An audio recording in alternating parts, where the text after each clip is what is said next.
Hi guys, so this is gonna be my episode 8 breakdown, so just careful for spoilers if you haven't seen it yet.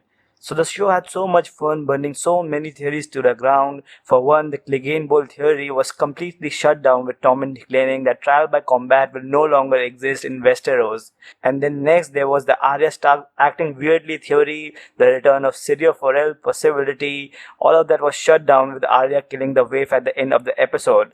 And most important of all, the show completely ridiculed the coming back of Lady Stoneheart with the hanging of Lemoncloak and his allies by Sandor Clegane the Hound.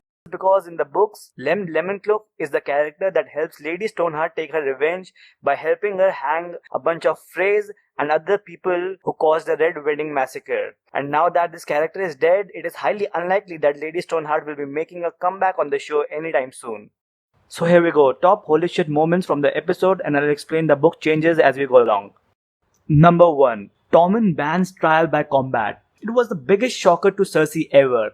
All her plans to use the mountain are now down the drain. Never has she as the queen ever met with such an unexpected blowout from anyone, and her son was the last one she expected to betray her. Nonetheless, it sounds Qyburn has done some research of his own and it involves his little birds. We don't know yet what it is about, but it will be something she can use to defeat the High Sparrow with. My best guess now is that Qyburn has discovered the wildfire that the Mad King hid in parts of King's Landing during Robert Baratheon's rebellion, and Cersei will go top gear in using that to burn the Great Sept of Baelor with the High Sparrow inside. But whatever happens, Tommen abolishing the trial by combat was the end of the Cleganebowl theory forever now. Number 2. The actress Cersei adopts Arya and stitches the stab wounds. It was really pleasant to see someone treating Arya nice and gently after all that she has gone through at her age. From a princess to a steward, an outlaw and an assassin, she has seen the worst that there is. And it was the closest that she has gotten to a mother's love right after leaving Winterfell with Ned Stark. Number 3 though. Jaime threatens to catapult Edmure Tully's baby right over the battlements of Riverrun were he to turn his back on him after entering the castle. This was one of those scenes that the show pulls right out of the books without any modifications. In book 4, Jaime tells Edmure, "I'll let you enter the castle if you turn it over to me. If not, I'll return your new baby to you by catapult." While that is a right out of the book moment, number 4, a big change from the books in the Brotherhood without banner storyline with the Hound.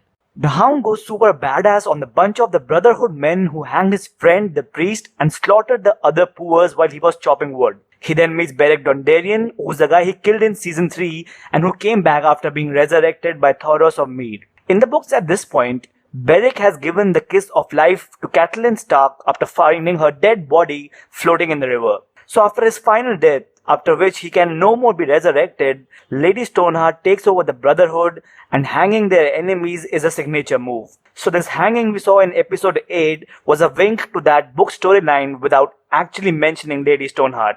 But then there's again a glimmer of hope for Cleganebowl when Beric asks for the Hound's help for something much bigger that they're gonna do in the north. Something that is a just and righteous cause through which Sandor can atone for his sins that he has been committing all his life. So it seems the Hound is headed north, and now number 5, Arya is headed north. We all thought that she'll kind of be heading back to Westeros. It was a question of at which point though, whether as a faceless person on a mission or after quitting the organization altogether. A theory that the Arya who was stabbed might actually be Jaqen H'ghar was doing the rounds last week, and this was because Arya was behaving unusually quiet and weird in the last episode, and she didn't even have Needle by her side. So while that has been put to rest after we saw where she had hidden it, her being weird was probably because she was afraid for her safety since the Waif was after her throat all this while, and probably also because she was in two minds about betraying Jaqen H'ghar. But now we have the Waif dead for good and Arya is going back to Winterfell. And if you guys actually heard the soundtrack that they closed the episode with, it is kind of pretty awesome. So I think I should play that at the end.